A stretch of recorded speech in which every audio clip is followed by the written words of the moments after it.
안녕하세요. 썰처녀입니다. 구독과 좋아요는 썰처녀에게 큰 힘이 됩니다. 오늘의 사연 시작하겠습니다. 저희 부부는 사내 연애를 하고 1년 만에 결혼을 했습니다. 시댁은 광주에 있다 보니 명절과 생신에만 만나 늘 사이가 좋았습니다. 어느 날 아가씨는 서울에 사는 친구가 생일이라 서울에 올라온다고 연락이 왔습니다. 이야기를 들은 남편은 어디서 잘 거냐고 물어봤고 친구네 집에서 잔다고 하니 어디 여자가 밖에서 자냐며 집으로 오라고 이야기했습니다. 요즘같이 위험한 세상에 남편의 말도 이해는 갔지만 그날 이후 잦은 방문이 이어졌습니다. 신혼인데 말이죠. 아가씨도 몇 번은 미안한 기색이 보였지만 점차 당연하게 여기는 것 같았습니다. 조용히 들어오는 게 아니라 매번 술에 쩔어 있었고 시어머님도 딸이 그런 거에 대해 창피했는지 저에게 전화를 해서 미안하다 아가, 애가 어려서 아직 정신을 못 차리는 것 같다. 너가 좀 이해해줘. 말씀하시오. 아니에요 어머님, 아직 어려서 철이 없어서 그럴 수 있죠. 웃으면 넘어갔습니다. 하지만 시댁 천방지축인 아가씨는 서울로 이직을 하고 싶다며 진지하게 우리 부부에게 상담을 했습니다. 약속이 있어서 몇 번 자는 건 이해하지만 같이 살자는 식으로 이야기해서 저는 쉽게 용납할 수 없었습니다. 집에서 잘 때면 이불이며 화장실이며 난장판을 만들어놨고 치우는 꼴을 보지 못했기 때문입니다. 어머니까지 찾아와 쟤 혼자 살면 진짜 망나니처럼 살 것 같다. 애들아, 너네도 신혼이라 불편하고 힘들겠지만 잠시만 같이 살면 안 되겠니? 자리 잡을 때까지만이고 내가 월세랑 얼마 보태마 라고 말씀하셨습니다. 몇 번은 괜찮지만 저런 모습을 계속 봐야 한다니 머리가 아팠습니다. 남편에게 어머님 말씀은 이해하지만 이번에는 도저히 안 되겠다고 이야기했습니다.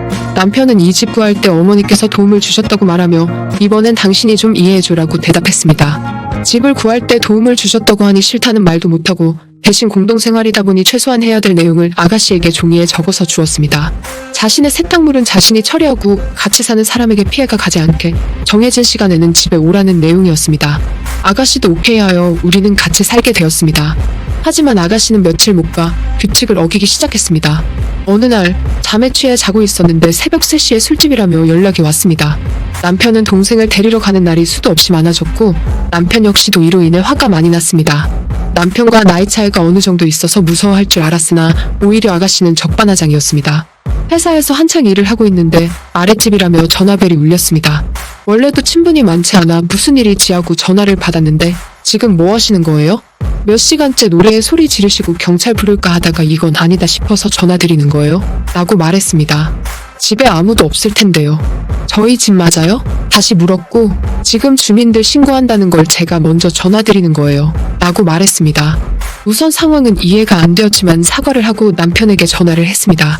남편은 무슨 소리냐며 우리 집에 아무도 없을 텐데 하고 전화를 끊었고 혹시나 하는 마음에 아가씨에게 전화를 걸었습니다. 전화를 받은 아가씨는 이미 혀가 꼬일 대로 꼬인 상태였고 너무 시끄러워서 말이 잘 들리지 않았습니다. 퇴근을 하자마자 달려갔습니다. 복도에서부터 노래 소리로 귀가 아팠고 집을 들어가니 술병들이 쓰러져 있었습니다. 사람들은 다 쓰러져 슉하며 거실에 누워 있었습니다. 모습을 보자마자 두통이 밀려왔고 쓰러진 병들을 치우려고 보니 제가 아끼는 술들까지 모두 먹어버린 상태였습니다.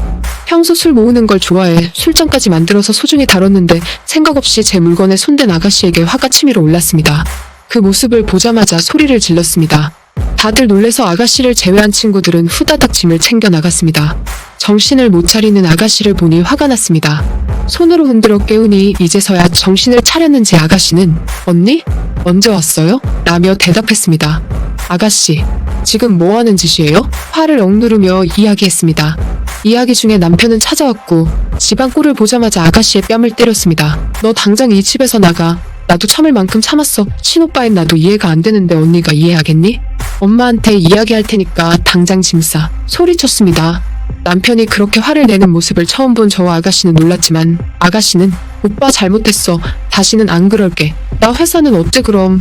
엄마한테는 말하지 말아줘. 다신 안 그럴게. 울며 불며 무릎 꿇고 사정했습니다.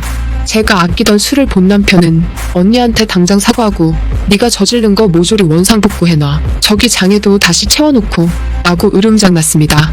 저거 얼마나 한다고. 언니 좀 봐줘요. 언니 괜찮죠? 하며 어색하게 웃기에 아니요 전혀 안 괜찮아요. 다시 다 사다 놓으세요. 대답 후 방으로 들어갔습니다. 그렇게 사건은 일단락되어 한동안 아가씨도 집안일을 도우며 잘 살았습니다. 시간이 흘러 결혼기념일을 맞아 여행을 예약했고 얼마 만에 여행인가 싶어 들떠 있었습니다. 아가씨는 잘 다녀오라며 마중까지 나와서 인사를 했고 변한 아가씨의 모습에 우리 둘 다 내심 안심을 했습니다. 여행은 4박 5일 일정이었으나 남편의 회사에 문제가 생겨 하루 일찍 집으로 돌아왔습니다. 문을 열었는데 처음 보는 신발이 있었습니다.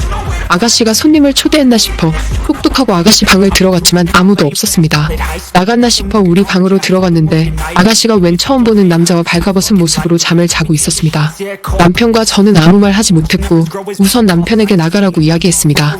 바닥에는 술병들이 있었고 술에 취해 잠을 자는 듯 싶었습니다.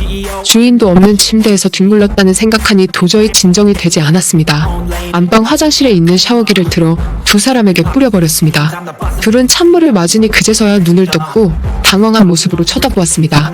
남자는 놀라면서 후다닥 나갔고 아가씨는 오히려 저에게 "언니, 이게 무슨 짓이에요?" 라며 소리쳤습니다. 아가씨 당장 이 방에서 아니 이 집에서 나가요 라고 말했습니다. 언니 화난 건 이해하는데 손님한테 물 뿌리는 건 예의가 아니죠. 예의? 지금 예의라고 했어요? 예의 뜻은 알고 있어요? 라고 물었습니다. 당황하며 저 언니 남편 동생이에요. 이건 아니죠? 라며 대답했습니다. 대우를 받고 싶으면 대우 받을 짓을 해요. 지금 이게 상식이 있는 사람의 행동이에요?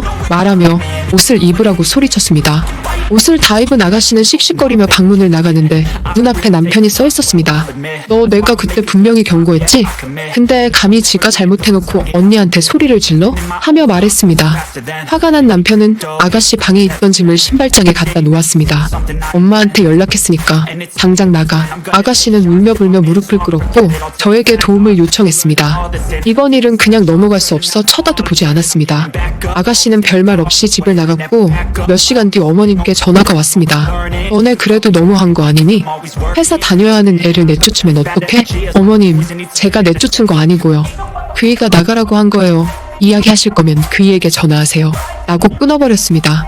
몇 번의 부재중이 떴지만 저는 받지 않았고 잠시 외출하다가 돌아온 남편은 울그락불그락하며 엄마 전화 오면 절대 받지 마 한마디 했습니다.